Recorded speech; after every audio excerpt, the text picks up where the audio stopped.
Good afternoon or good morning, rather. Welcome to today's webinar, all about working with color in Capture One Pro 10.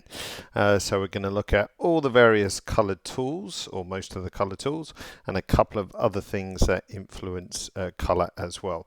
If this is your first webinar and you don't know who you're listening to, my name is David. I'm part of the software sales team based out of a very chilly Copenhagen in Denmark today. As usual, we have 60 minutes. We'll probably use pretty much exactly all of that. Excuse me, you are very welcome and encouraged to ask questions throughout. If you do so, if you look at the bottom of your GoToWebinar control panel, you'll see a question in there and that will come straight through to me. If you're on your Android device or iOS device, look out for the question mark icon, tap that and you can ask a question in the same way. Please, if you can try to keep your questions on today's subject. That just helps not only me but also everyone else listening as well. My colleague Drew might pop up in the background at some point, and he may well help answer some questions on text as well. Okay, so I think, without further ado, we can get started. Okay, so let's begin. So in 1 second, you should be able to see Capture One up on screen. Let's get your questions panel nice and big. And here we go. Okay, I just need to let Drew in the door, the virtual door as it were, not the actual door. Hang on. Okay. Alrighty, so as I said, what we're going to do, we're going to look at all the various things that relate to color today. So that's mostly, oh by the way, to help you track the cursor, you might see it highlighted like so. So that's mostly the color editor, the color balance tool, this one here, and a few other bits and pieces that also have an influence on color, but not necessarily directly labeled as a color tool as such. So before we get into the sort of deeper stuff to do with color, it's kind of important because I'm going to refer to it later. You understand what's going on in the base characteristics tool. So the base characteristics tool is a tool that if you haven't seen it, you're not missing out necessarily. You don't necessarily need to change anything in the base characteristics tool, but for something we do with the color editor a bit later, we're actually going to come back to the base characteristics tool. So the base characteristics tool describes the color profile of your camera. So every single camera that we support is shown, for example. You don't have to manually set anything here. Depending on the camera, the ICC profile will be automatically detected. You might find for some cameras, in this case, this is a Phase 1 IQ3 100. We have a few various different profiles that you can use depending on the subject matter. If we just go to, let's just pick Canon to be popular, and 1D for example, you might see that there's a couple of other options as well. So that's the first thing to mention. The second thing, curve, is basically the default contrast curve that's placed on the image. So by default, this will be set to auto. Now, just to make it very clear, auto doesn't imply that some kind of automatic or differing curve is going to be placed based on the image. It simply means that the curve is being used that we used when we created the profile here at the factory in Denmark. If you want to experiment, you can look at different curves that give a slightly different start result. For example, if you prefer to have extra shadow detail, you can pick that. You see it opening up in the hairline there, for example. If you prefer higher contrast, you can choose that. If you want something super flat, you can choose, for example, linear response, which will give you a very, very flat file, which is great to kind of exercise the maximum amount of detail and color out the raw file, but you probably have to do a bit more work to get to your end result. So generally, you can stick with auto. You'll also be able to see the processing engine that you're using. Currently in Capture One. Obviously I'm using Capture One 10, so it will show 10. If you're using older catalogs or sessions from earlier versions of Capture One, you'll see an upgrade button just to the right about here, where you can upgrade to the latest and greatest processing engine. Okay, so just remember base characteristics because we're going to come back to that a bit later. So first of all, let's have a look at the color editor tool. Color editor tool, as we know, or hope you know, by default, sits in the fourth tab along, which is the color tool tab. I'm on the default workspace, so workspace default. If you can't see various different tools, or something looks odd to you, or something's missing, just go to the default workspace. So the color editor split into 3 tabs: basic, advanced, and skin tone. And what the color editor is designed to do is to change the appearance of some colors, whether that be fixing a color to something that's closer to what you want, or influence it in a creative way, and so on. Now, if you can, I would advise you go straight to the Advanced tab. The reason why we have a Basic tab is that in our free version for Sony, Capture One Express for Sony, there is only the Basic tab. But the Basic tab does give you the option to pick from the various choices of colors here and make the same adjustments that you're going to see in the Advanced tab. But if you can, always makes sense to go to the Advanced tab. Gives you much more control, more options, and so on. So go straight there. Now, the premise of using the color editor is first to define a color range and then to edit that color range. And the easiest way to do that is to grab the color picker by clicking down here, click on the color you want to edit. Straight away you get a suggestion in Capture One about what part of the color range you're going to edit. We'll come to adjusting that in a second. And then you can use the 4 sliders below to change the appearance of that color. So for example, like a desaturate, I could change the density either way, and so on. If I then want to make another adjustment, I simply return to the picker, pick a new color tone, which will then add it to the list down here, which I can then influence the lightness, as you can see, saturation, hue rotation, and so on. You can do that with up to 30 different color picks. So that's the limit of the advanced color editor, but I think you'll find 30 different color picks is plenty, and you can do a lot of color work with that. So that's the basic premise of how the color editor works. It's a little bit different to Lightroom. So the Lightroom users out there, which I'm sure there are some, where you're used to the arbitrary hue, saturation, lightness slider. As you can see, it's different here in Capture One, that of course you first choose the range and then make the adjustment. So let's go into that a little bit deeper. Let's just grab this image here, which I agree looks a bit strange, but it does actually demonstrate very well the control possibilities that you can get with the color editor when you want to nail down very specific colors. So let's start as we did before. We grab the color picker. Let's just pick on the paintwork on the right here, for example, and as you saw before, you get a suggestion of the color range that we're going to edit. Now, it is only a suggestion, as that is fully editable. And of course, the best way to do this, or to visualize the color range that you've selected, is to turn on, you've guessed it, view selected color range at the bottom of the tool here.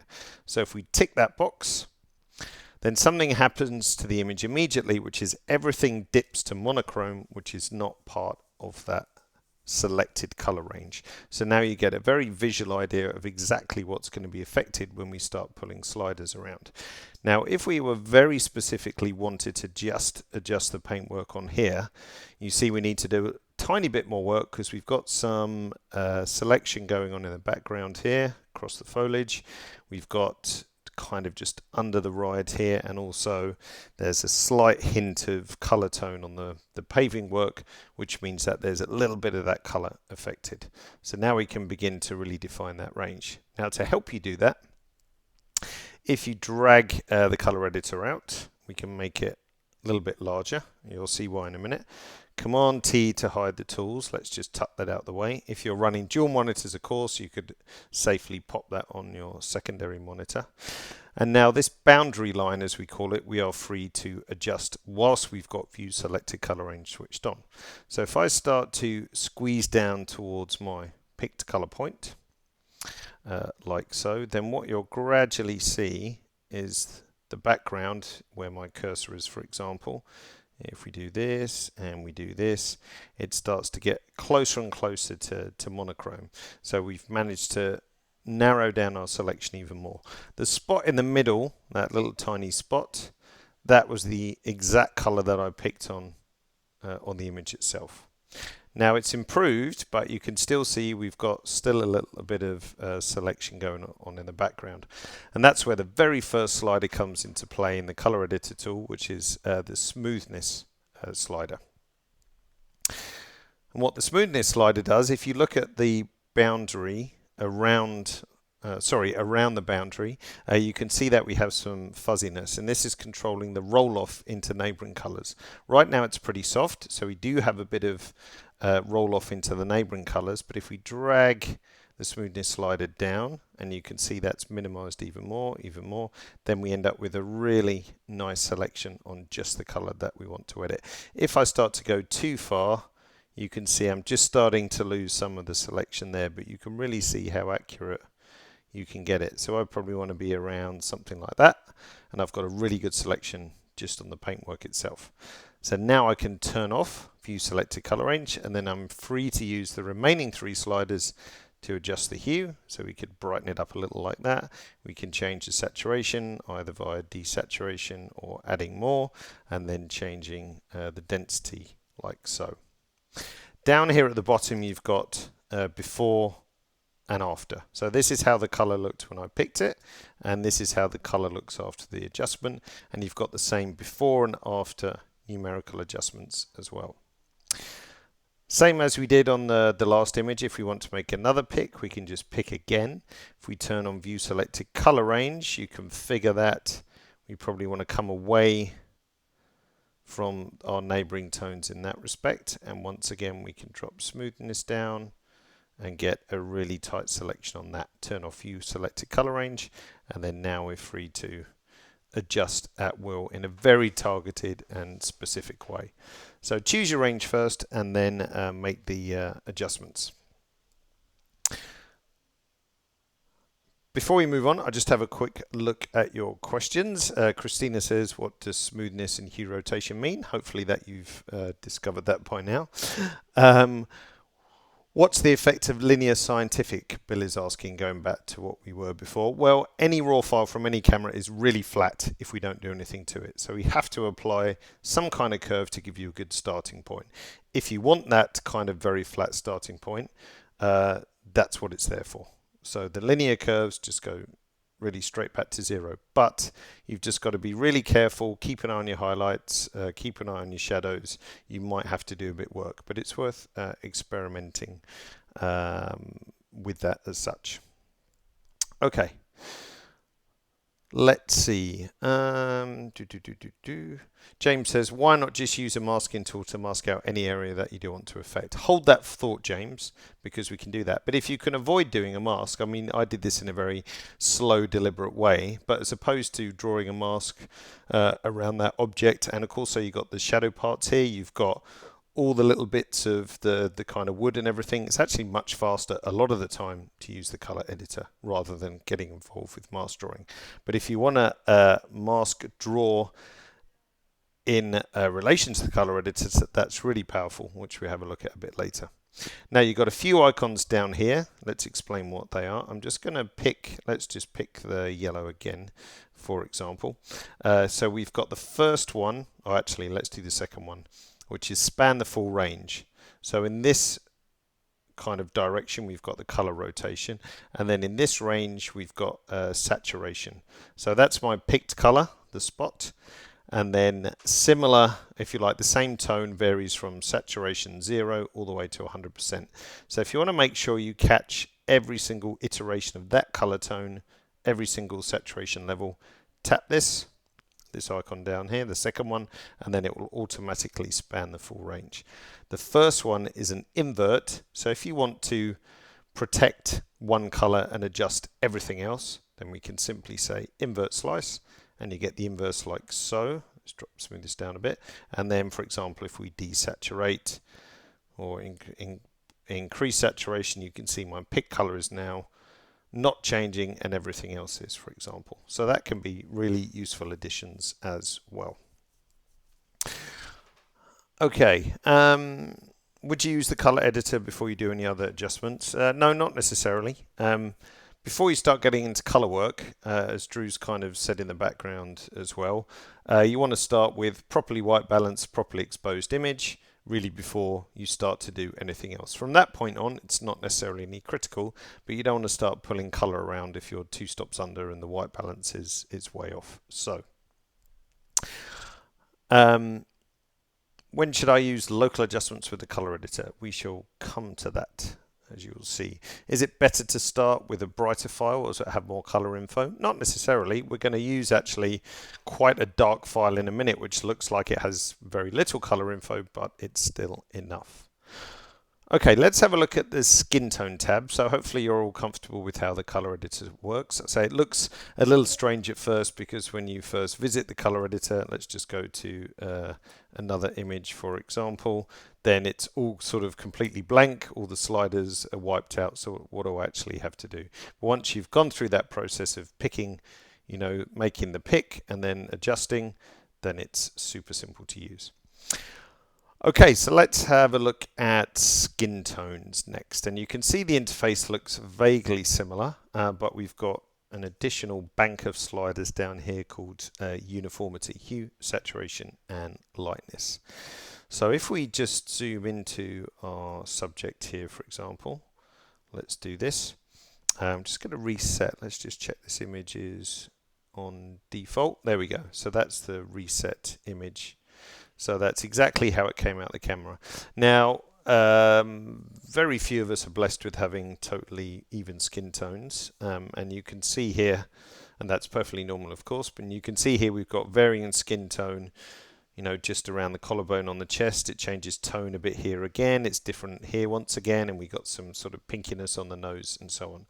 So to even all that up in Photoshop is, of course, possible, but kind of time consuming. And it involves a certain level of skill. And that's why we have the uniformity sliders to really to prevent you from having to go to Photoshop to do this kind of stuff. So what the uniformity sliders hope to do is convert the color to a selected point to make everything uniform. Now it tends to work best, or it's recommended if you do this in combination with a local adjustment mask. So let's just pop that tool back and go to our local adjustments tool tab, which is the paintbrush one, and I'm going to do a really kind of rough mask on the skin, and it is going to be rough. So we can choose our paintbrush here. That's a little big, so let's right click and make the size smaller, and then we press M so we can see our mask. So for example, let's just do this area like so. We can fill our mask with a shortcut up here, so let's say fill mask, and then generally it kind of makes sense if you can let's just zoom in a little bit and pick our erase brush, which is over here, and then take away things that you don't want to be affected by the color edit, like eye makeup, for example, makeup on the lips as another example, and so on. And you would spend a little bit more time doing this than me, but you don't have to be super accurate with it. So we've got a mask on our skin tone area that we want to adjust. We could actually, if we wanted to, could just include the arms as well, for example, and over here, and so on. Okay, so we've got a rough mask that we want to do. Now we only want to edit our skin tone within that mask. So this way we know that if we do some skin tone edits, it's useful if the background is similar flesh toned and we don't want to affect that. We're limiting our adjustments just to the skin that we can see on screen. So if we go to our color editor once more, expand that out, let's go to the Skintone tab, click on the color picker once more, and then now in this case we're looking for a good skin tone, so we're going to pick on the desirable skin tone. So let's just go kind of over here somewhere like so. Now immediately, as we saw before, we can see our picked color and a suggested color range. Now I'm going to span my full saturation range and I'm going to make this pretty wide. Why? Because what I'm trying to do is catch every possible skin tone that might be appearing on our subject, like so.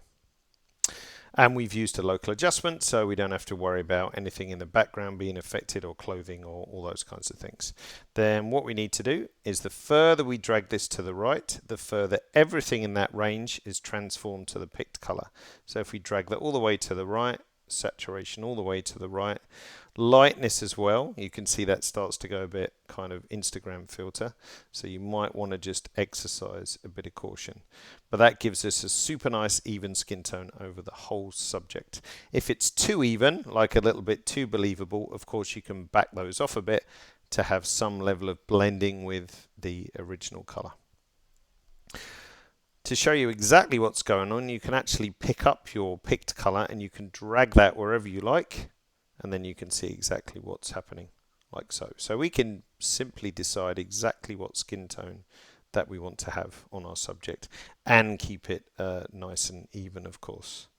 If you want, you've still got the 3 sliders that we had before in the color editor: hue, saturation and lightness, so you can still tweak that. And we've also got an additional slider here which we can use to lift up the luminosity too as well. So it's a really fantastic tool. You don't have to be super skilled to use it, as you can see, because I'm definitely not super skilled in that respect. And then just drag the sliders to the right to create that nice uniform skin tone. If we turn our layer off, we can remind ourselves what it looked like before. So that's before and that's after. So quite a dramatic difference and very easy for us to achieve that as well. Okay, let's have a look at your questions. Laurie says, I'm seeing how to use the skin tone. There we go. So hopefully that answered your question. My current Capture One does not allow editing function and local adjustment. Well, if that's not the case, there's actually something that you need to check. So you see here and this is quite often if you've messed around with your workspaces. So in the local adjustments tool tab, we automatically load every single tool that is compatible with local adjustments, and also you'll see a little tiny paintbrush icon, sorry that was the Wacom, a tiny paintbrush icon next to the tool title. That means adjust my selected layer. If that's not present, it will only ever adjust the background. So that simply means if I go to the exposure tool tab and I start playing with exposure, that's actually adjusting the whole image, not the actual layer itself. If we go to the local adjustments tool tab and I play with exposure, you can see, that looks scary, you can see it's adjusting the mask. So whatever I choose here, the tool will adjust, and you can see the tools change because it has the little paintbrush icon next to the title, which refers to this option, adjust the selected layer. So quite often people have done a local adjustment and then they don't have that turned on, therefore it's only the background that is being adjusted. So just have a look out for that. Plus and minus Yan, that's for adding new layers and deleting new layers. If you want to know more about local adjustments, I'd strongly suggest having a look at some of the tutorials or older webinars where we speak about this, and I'm sure I'll do another one soon on local adjustments because it's a really super useful and beneficial feature. So we can also use color editor with a local adjustment, and that was going back, I think that was James's question. So let's go to, and also that was, whose question was that? I think that was Frank saying, do you need a very bright colorful file? So let's actually take this shot. Let's fit that to screen. And let's just reset so we can see how it comes out of camera. So again, in our base characteristics, let's just close some tools. We got linear response, gives us very flat. Let's just go to auto. And you can see there's not a huge amount of color there, but we can still do a nice finite color pick. Let's just do some basic corrections. We'll bump up the exposure a bit. Let's tweak the levels and the midtones like so. So now if we go to our color editor and let's go to the advanced, let's pick the metal siding on the shed hut, whatever you want to call it. And even though it's relatively low in saturation, kind of in the mid-tone areas, we still get a decent pick. I mean, there's tons of data in the raw files. Don't estimate how much data there is in the raw file. Don't just discard an image immediately because you don't think it's going to be good enough, or it's too dark, or it's too bright. Experiment first before you decide to chuck it away. So if we turn on View Selected Color Range once more, let's bring out our color editor and make it a little bit larger. And we're almost kind of got the selection great straight out of the bat, but if we just squeeze that down a bit, like so, that's probably perfect. Now, the purpose of showing you this image was we've got James who was asking, we've got a really kind of complex edge here, and James, you probably want to spend ages masking around that. But if we do want to use tools that are outside the scope of the color editor, we can convert this to a mask. So you can kind of use the color editor as a mask drawing assistant as well. So if we turn off View Selected Color Range, I think we got a pretty good selection. And then up in the subcontext of the tool, we've got Create Mask Layer from Selection. So if we tap that, our color editor range, relatively quickly as well, will be converted to a local adjustment. So let's go drop that back in there, go to our local adjustment, see we've now got layer 1 which has been automatically added. If I press M on the keyboard, you can see where the mask is, like so, which has done a pretty nice job. If I just zoom into 100%, done a pretty spectacular job of finding its way around those colors, and its opacity will vary depending on the color editor as well. So it's not just a binary mask, it's a very precise mask. So now if we wanted to, and we just wanted to, I don't know, we could play with contrast, for example, like so. We could play with the exposure of that area. We could, in the local adjustments tool tab, we could just bump up clarity on that particular zone, the structure, and so on. So that gives rise for us to use all the other tools that we couldn't have done before. Now that mask is editable as well. It's just a normal local adjustment mask. So if, for example, we'd picked up, you know, some object over here, which we might have done. It's barely got a tiny bit on the front, but if you wanted to erase it or add to it, you could do so in exactly the same way.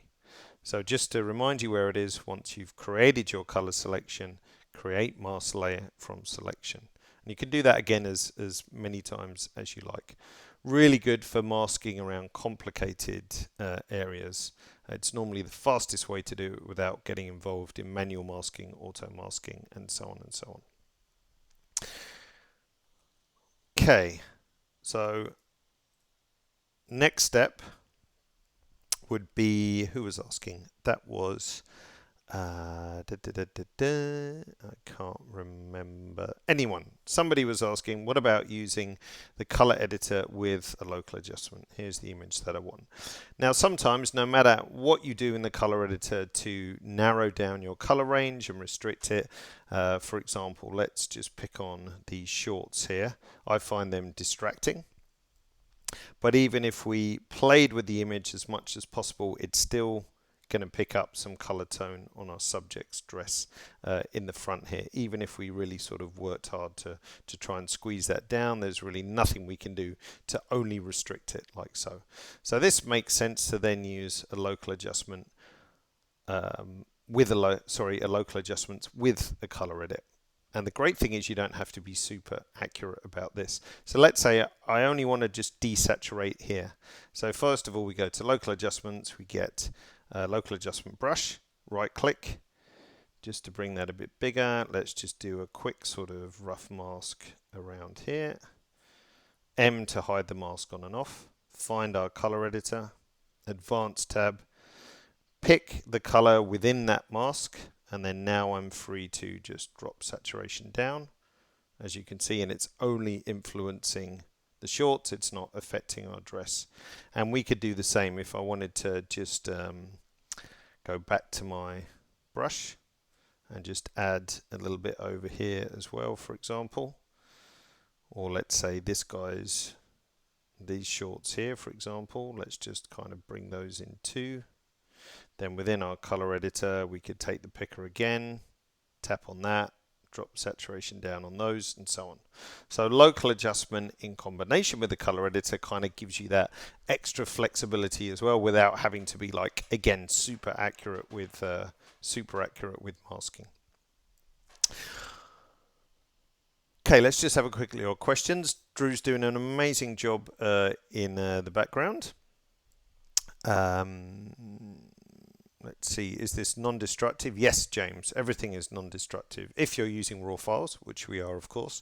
So all of this is non-destructive. That's why the order you do things in is relatively unimportant, but visually, as we said earlier, it makes sense to have good exposure, good white balance, so you're not kind of overcorrecting or undercorrecting what you're going to do in later stages. Okay. How can we eliminate the masking on the grass? Well, any mask that we created, then we can just simply wipe out with the eraser. So creating a mask from a local adjustment, you can always edit it like a normal one, or you just spend a little bit more time. I'm sure if I squeeze the range down a bit on that other shot, we could have got it even closer as well. Okay, can you copy that mask into a new layer? Yes, you could do. Any mask can be copied. We just go here, whoops, go away color editor. We go here and we say copy mask from layer 1 to the other layer. So if I made a new layer, we could say copy mask from layer 1, and we could do other stuff. We can invert it and so on. But as I said, strongly suggest looking at some local adjustment videos, because it's a super duper feature in Capture One. Okay. Oh, the guy's arm is grey. Is he a zombie? Who was saying that? That's Philip. Hang on, Philip. That's that mask there, because I picked the shorts. So in this case, what I wouldn't do, I wouldn't combine the adjustment here with this adjustment there. I would do that on a separate layer. So in this case, what we can do, we could just say erase mask, and let's get rid of Zombie Man's arm like so, because his skin tone is picking up what's going on in that one. So sometimes you could do all of that in one layer, but we might want to stretch to a different layer as well. Good spot. He's no longer a zombie. Okay, let's go to the next exercise, which is the color balance tool. How are we doing for time? Yes, we do need to move on. So the color balance tool, another way to influence color, also found in the color tool tab, of course. And whereas the color editor is designed for changing the appearance of a color, so selecting a color, changing the appearance of it, or using that selection to create a mask, the color balance tool is designed for creative effect. So for applying a creative color grade to your image. Now the design of this tool was heavily influenced from the video editing industry, for good reason, because those guys, video colorists, have been doing this a lot longer and a lot better than we have in the stills industry. Now the adjustments that you can do here were kind of possible to do in the levels tool by playing with individual channels.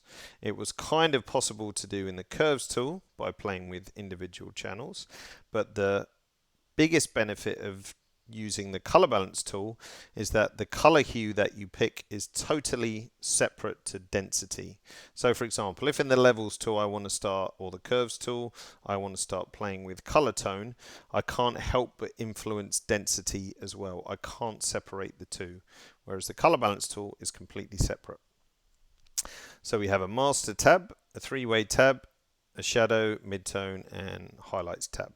So the master tab is simply a way of placing a color cast over the whole image, much like placing a colored filter in front of the lens at time of capture. So if we wanted to have an overall sort of red tone, then we would just drag that over to the right hand side. The further you go to the edge of the circle, the stronger the effect is. So the greater the saturation.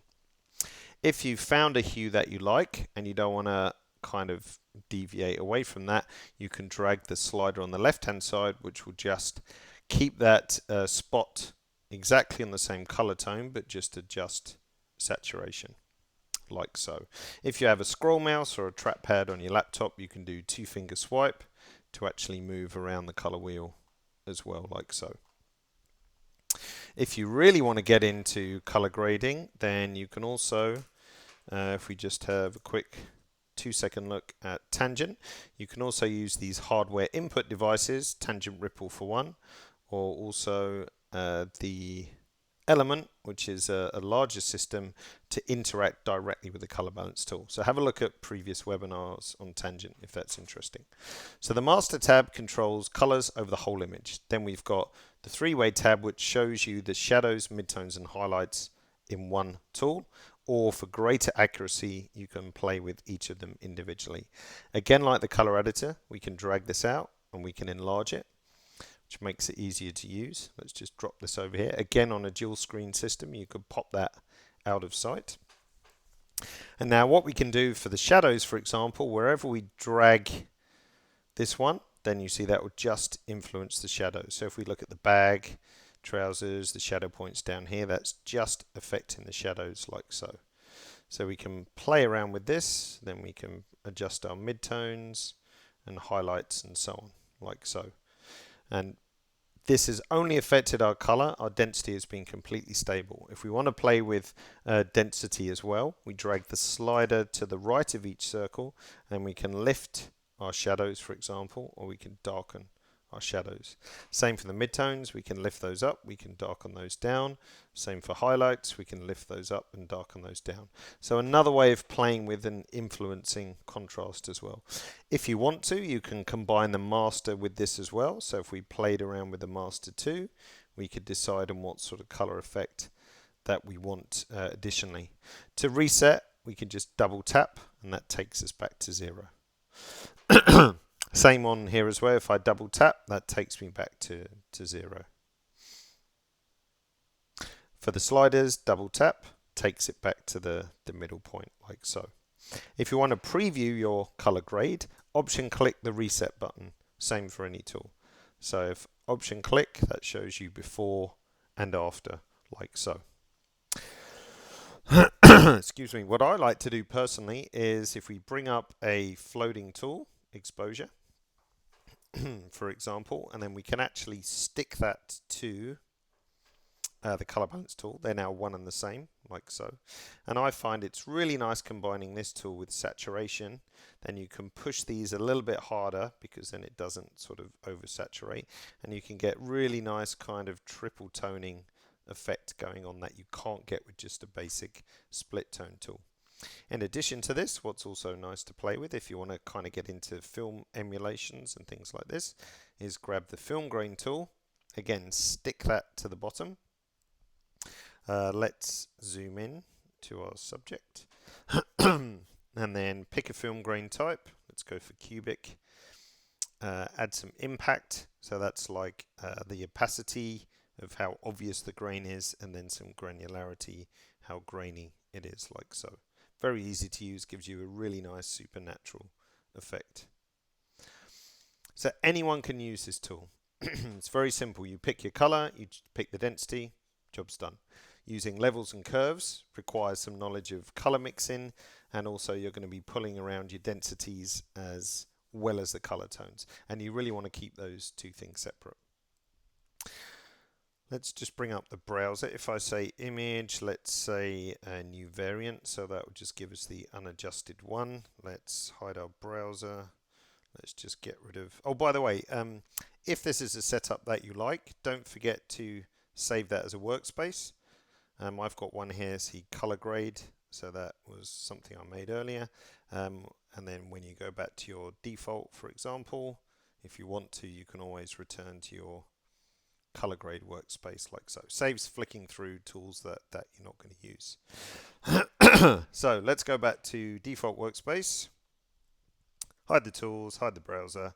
You see that's how the image came out of camera, and that's what we ended up with, and you can see the effect of the film grain and color tone and so on. Color balance tool is just really lovely. So if you haven't had a play with it, it's well worth experimenting because you can just do so much with it, and it's just a joy to use.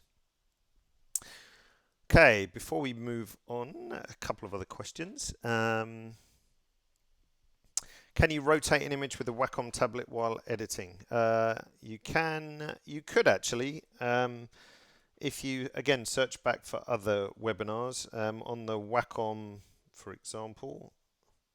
Let's just find system prefs on the Wacom tablet. I won't go into too much detail as it's kind of off topic, but the touch ring you could actually use to mimic the rotate left and rotate right, and then you could just use the touch ring to do that. So yes, you could if you wanted to.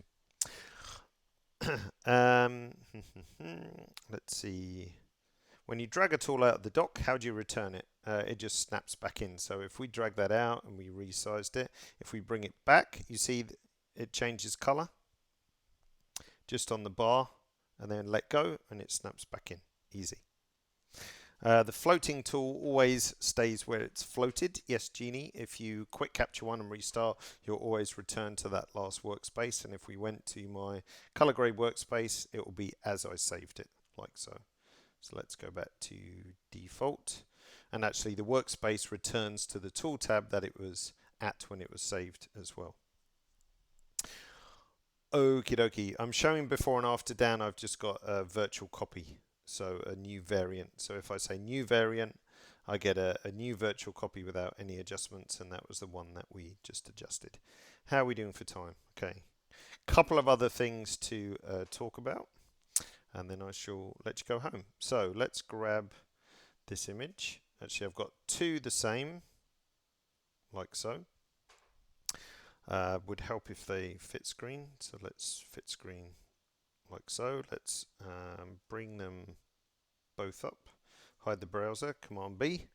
And what are we going to look at? We are going to look at Luma Curve and Rgb Curve. So let's just hide some things. Good tip from Drew, actually. I learnt this from Drew. There's nothing to stop you having two of the same tools. Let's make that smaller in your workspace. And you might think, why on earth would I do that? Because we have RGB mode for the curve, and then we also have Luma for the curve, which do a slightly different thing. So with an RGB curve, if you want to influence contrast, which we commonly do, of course, the byproduct of changing the contrast on an RGB curve is that your color saturation and hue, or saturation, will go up and the hue can potentially shift. So again, like trying to do color balancing with a levels tool, one action results in another which you might not necessarily desire. So by using the Luma curve, let's just switch to this image, and doing a similar curve, you can see the result is quite different. So RGB curve, you always get a boost in color saturation and maybe a shift. Luma curve is purely contrast only. So it separates the two things out, so it doesn't affect your color. So if you just want to play with contrast, whether that's reducing contrast or adding contrast without influencing color in any way, then the Luma curve is the way to go. Now you might be thinking, well, what about the contrast slider in the exposure tool? And that does a slightly different thing again. So let's just clone this, sorry, make another new variant. Oops, I ended up with two. Hang on. What have we got? We got that one, and we've got that one, and we've got that one, like so. So let's hide the browser once more. Let's look at both of our curves. So this one is our RGB curve, this one is our Luma curve, this one currently has nothing, but let's just apply in a bit of the contrast slider, and what we end up with is something kind of in between the two. So the contrast slider is working generally in a luminosity aspect, but it does add a little bit of saturation as well. So don't be bashful or shy about using a slider. Actually, the contrast slider does a really nice job of increasing contrast in a natural way, but avoiding the oversaturation that we can tend to get with an RGB curve. Of course, if you want to use the RGB curve, you can. I mean, generally when we increase contrast, we visually expect saturation to go up. If you think when you're out on a nice bright sunny day, everything looks brighter, richer, more saturated. If you're out on a dreary cold day, then it tends to look the opposite. So sometimes when you start using the Luma curve, the results are strange because you actually expect the saturation to go up. But at least this way you can judge exactly how much saturation that you want to have yourself, not limited by the software doing something for you. Okay, just looking at few of the questions. Is there a default level of film grain? Yeah, 0, as Drew says. So the grain is always set to 0. If you haven't tried the grain tool, I strongly recommend it. It's mathematical models of grain. It's not simply slapping an overlay on top of the image, which we scanned here in the office. It gives a really great result. So ditch that grain plugin that you've been using and actually use a proper grain simulation on the raw file. You'll get a much better result. If you want to exit, someone was asking to go into, say, plugins and stuff like that. Again, I'd be very surprised if there's any plugins out there which can't do what Capture One does within it, but it's simply right-click and choose Edit With, and then you can pick up various different things there if you wish. Okay. Is there a way to see the base characteristic curve created by the different options? Yeah. As Drew says, just make a new variant if you wanted to compare. I mean, it's straight away you can see, helps if I open the image, David. You can see the effect of the different curves just by, let's just reset that. You can see the effect of the different curves by choosing them, like so. So there's nothing to stop you making new variants and just trying different curves. Drew's a fan of linear response because it gives him a nice flat starting point. Just be aware that you do need to keep an eye on your highlights because there's no kind of automatic prevention going on of that highlight detail. Okay, can you use grain on an adjustment layer? No, it's global only. So grain is a global adjustment. Okay. Where are we at? Oh, there's one tiny thing I forgot in the color editor now that I've seen the base characteristics tool. So if we go to the color editor, if you've done or if you find yourself doing the same adjustments, like I always feel that my blues are too saturated, for example, you can actually save this as an ICC profile. So if you say save as ICC profile, it'll come up with a name like this, which we can then save. And then back in your base characteristics tool, you can actually choose that. You can see the color change in the sky. So there's generic and then V2. And then if we go to the submenu and say save as defaults, then whenever you introduce an image to Capture One from that particular camera, it will use your new ICC profile. So if you always find you're making the same tweaks, then save it as an ICC profile, and hey presto, you can use that as a new personal default in Capture One.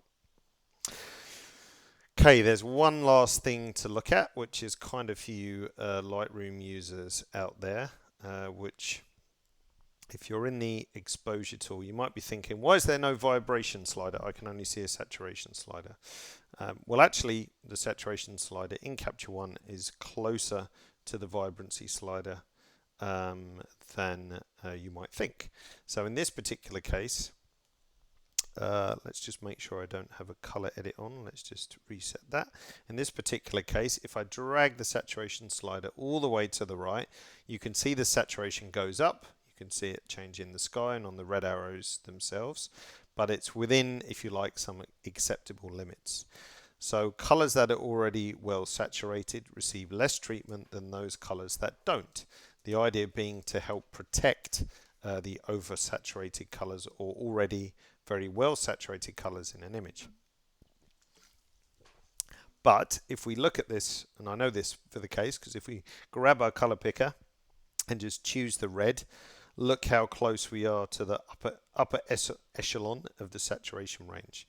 So we're normally almost right on the limit. So if I grab the saturation slider now, then you can see the effect that has.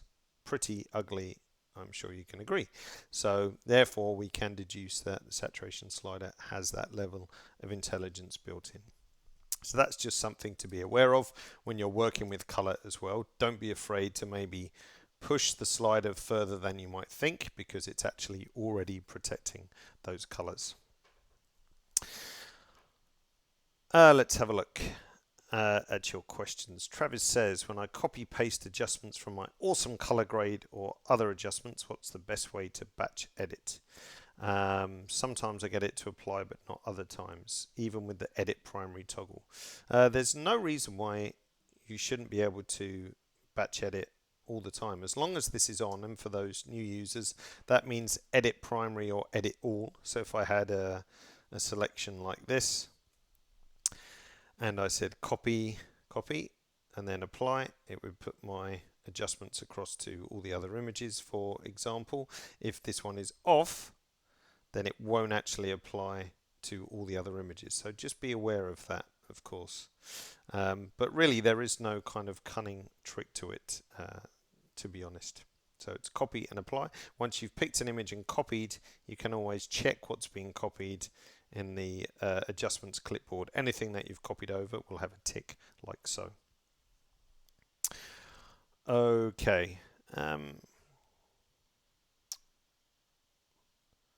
Let's see, can you use the color editor if you converted the photo to black and white to adjust specific colors? Yes, absolutely, and there's no reason why you shouldn't be able to do that. So if we just convert this to black and white, and then you feel you just want to play around with the density of something, then it's perfectly acceptable if we go to the color editor and then pick the bag here, for example, and then I wanted to just lift that up a little bit, then I could do so. So there's absolutely no reason why you shouldn't use the color editor in conjunction with a black and white. Great tip. Well done for mentioning that, Kent. Can a curve work on a selection? Yes. So remember, in the default workspace, window workspace default, find it there. The curve is also part of that. So if you just wanted to drop a curve on any part of the image, then you could do so. So if I grabbed a gradient, for example, and then just drop that there, then let's just go Luma. So I've got a mask just at the top. I just wanted to either brighten that a little bit or darken that a little. Then easy. Don't know what looks better actually. Yeah, so something simple like that, then we can easily use a curve on any part of the image. And again, you could use that with the create mask from color selection if you wanted to, just to apply that like we did with this shot. If I didn't delete the mask, we've got our mask there. And even though, yes, it is picking up a bit of the ground, we could grab our erase brush, for example, like so, and then we could just wipe out any part of the mask that might have been sort of extraneous like that. Just do a quick touch-up job. But yeah, now that we're on that layer and there's our mask, we could then just grab this curve, maybe not quite so drastic as that, to play around with that selection.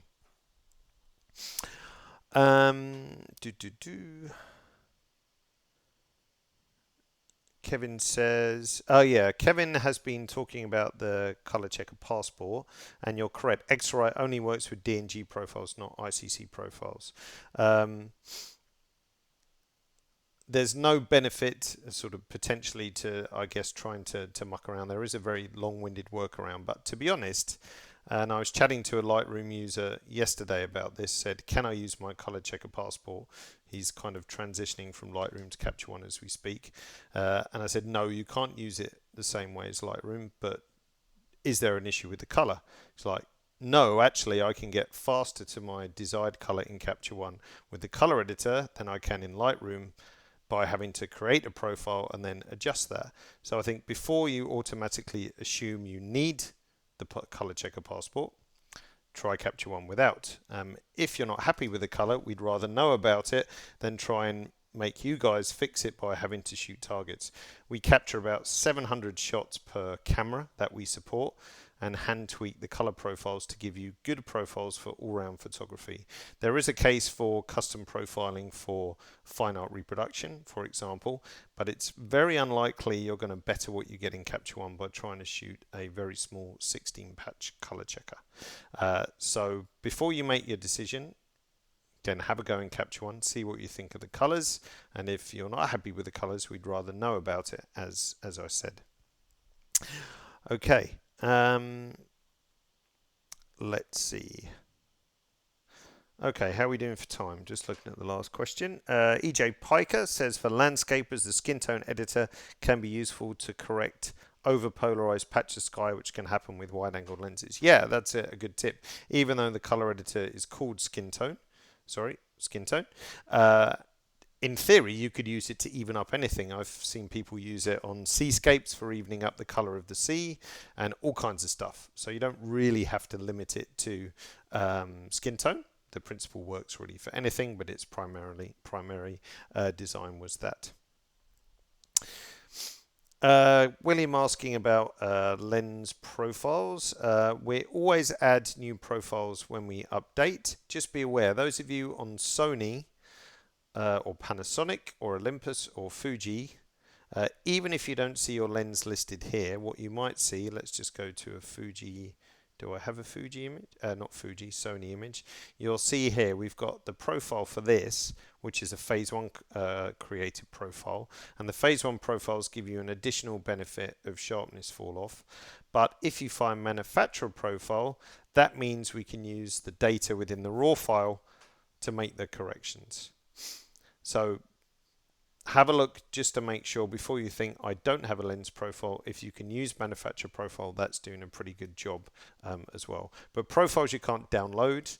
They get released with dot releases of Capture One and .0 releases of Capture One. Could you combine a color mask with a gradient mask? No, they'd have to be on two separate layers, unfortunately, but nice idea though. How do I get correct white balance if the wrong white balance was shot? Well, to be honest, there's like this is an incorrect white balance, for example. Let's just reset this image because it's too cold. So how would I get correct white balance on this? I'd either do it by eye, to be honest, or I would find a neutral area of the image like the cloud. For example, you don't need a color checker passport to do that. It helps if you have a shot with a gray reference in, or you just eyeball it in, or use a preset. So really the color checker passport isn't necessary for that. I mean, if I was shooting product, I'd shoot a gray card beforehand so I could get a really nice accurate white balance.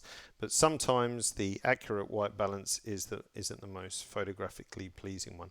Like I'd probably balance this warmer, and then I would, just because it's nice to get the sunlight in the cloud and the trees, and then with the color editor, I would, whoops, wrong one. With the color editor, I would pick my blue sky, and then I would probably bump up the saturation and play with the hue a little bit, you know, to get that kind of back to where it was before. But the correct one isn't necessarily the right one as such. Okay, unfortunately, that pretty much brings us almost to the end. For those of you that are new, like I said, let's close that window down.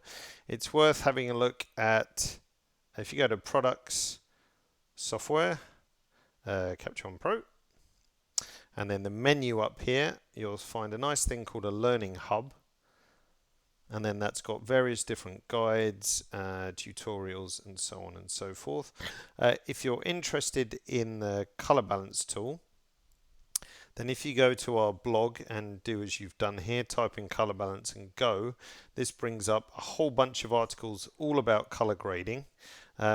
This one I'm always referring to.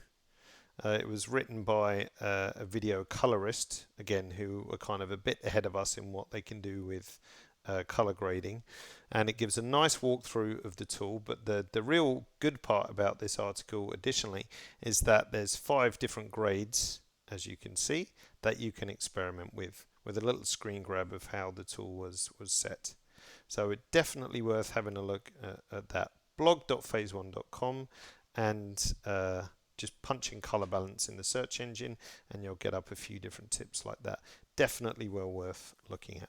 There's also our YouTube channel, but any of the, whoops, stop that playing. There's also our YouTube channel, but any of the videos that you see here on our tutorial page, they can bounce you straight to the YouTube channel. And there's also help.phase1.com as well. So plenty of resources to help you out. When you leave the webinar shortly, you'll be asked to enter a survey. If you can, that would great. That would help us a lot. And if there's anything you want to review again once more, then you'll get a recording link in roughly an hour's time. But the recording won't be there till tomorrow. So don't rush to it and be disappointed that it's not there. Well, I'd hope you'd be disappointed. Next webinar is the 12th of January. Again, for those of you who are new or haven't quite got your head around how catalogs work, then I've got a guest, Jordan, who's a photographer out of the USA, a previous Aperture user, and Aperture, of course, and still is, was very strong on asset management. So he's taken a lot of what he's learnt there and applied that to what he does in Capture One. So I'd thoroughly recommend joining me next week. He's got some really good tips for organization with a view to helping you find your pictures faster, get deliveries to clients quicker, and so on. The link to sign up for that will also be in the follow-up email as well. Okay, so many thanks for your time. Sorry if we didn't get to all your particular questions as such. There was rather a lot of you. Drew and I did our best, but please don't be hurt if we didn't get to your particular question. We just try to answer the common threads throughout the hour. So many thanks. I hope to see you all again in the future, and take care.